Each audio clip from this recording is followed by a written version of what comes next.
একদম লম্বা চওড়া করে ডিজাইন করে দেয়। আর মোটা ভুরুগুলোকে আল্লাহ তাআলা যেভাবে বানিয়েছেন এভাবে তারা আর রাখে না, চুলগুলোকে এদিক থেকে আর ওদিক থেকে তুলে তুলে তুলে তুলে একে পতলা করে দেয়, একেবারে বারিক বানিয়ে দেয়। আর দেওয়ার পরে আয়না দেখে আর মুখটাকে ঝুঁকায় আর বলে এবার দেখতে জুত লাগছে। আগে জুত লাগছিল না, কারণ যেখানে চুল বেশি আছে এই জায়গাটা মোটা আছে, এই জায়গাটা পাতলা আছে, এটারই মতো পাতলা হলে বেশি ভালো লাগতো। তাহলে ভুল ধরছে কার? আল্লাহ যদি লানত করে তো লানত তো বাকি মরার পরে। আর এখন জিন্দাতে লাভ কি? যে বাড়ি বিয়ে খেতে যাব 10 জন খালি তাকাবে আমার এই ভুরুর দিকে আর আমার চেহারার দিকে, তাহলে নগদ যেটা পেলাম লাভ সেটাকে ছাড়বো কেন আমি? তুমি যদি না ছাড়ো আর তুমি যদি কপালে লানত টেনে আনো তাহলে আমার কিছু বলার নেই। রাসূলুল্লাহর এটা বিধান, এই বিধানকে যারা মানবে না তারা নেতাকে মানবে না, আর নেতার আনুগত্য না করতে ওখান থেকে চলে যাও, হেট হেট করে তাড়িয়ে দেওয়া হবে না, তোমার মতো মানুষকে এক বিন্দু পানি দান করা হবে না। তাহলে কি দুনিয়ার নিয়মগুলো কোথা থেকে এসেছে?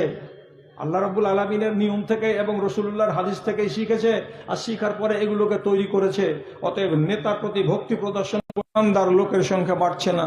তখন একবার ভাবলেন যে পার্শ্ববর্তী কোনো শহরে যাই, যে ওখানকার লোককে যদি একটুখানি বুঝিয়ে টুঝিয়ে দিনের ব্যাপারে একটু রাজি করতে পারি। উনি চলে গেলেন 120 কিলোমিটার উত্তর পূর্ব দিকে একটা শহর, শহরটার নাম হলো তায়েফ। আপনি জানেন, আপনারা এখন তো নতুন নিয়ম হয়ে গেছে সৌদি গভর্নমেন্টের, যে তায়েফ যেতে চাইবে ফের মাটিতে গিয়ে বুঝালেন সাকিব গোত্রের 3 ভাইকে। প্রথম দিন বললেন 3 ভাই এমন অকথ্য ভাষা ব্যবহার করলো যে রাসূলুল্লাহ বললেন ঠিক আছে তোমরা আমাকে মানবে না, তো না মানতে গেলে তোমরা এর থেকে সাবধান থাকো। এই করে করে করে করে 7ম দিনে আল্লাহ পাকের নবীকে তাইফ থেকে বিতাড়িত করার উদ্দেশ্যে সাকিফ গোত্রের যেটা সবচাইতে বড় নেতা তার নাম হলো আব্দে ইয়ালিল সাকাফি।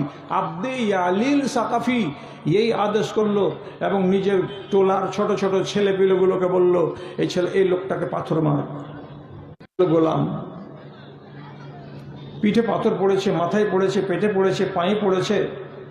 এইরকম বিধ্বস্ত মানুষটা ওই জায়গাতে বসে আছে। ওই বাগানের ভেতরে ওতবা আর ওতাইবা এই 2 জনদের বাগানে বল পাবে, একটু ভরসা তৈরি হবে, একটু পানি খাবে।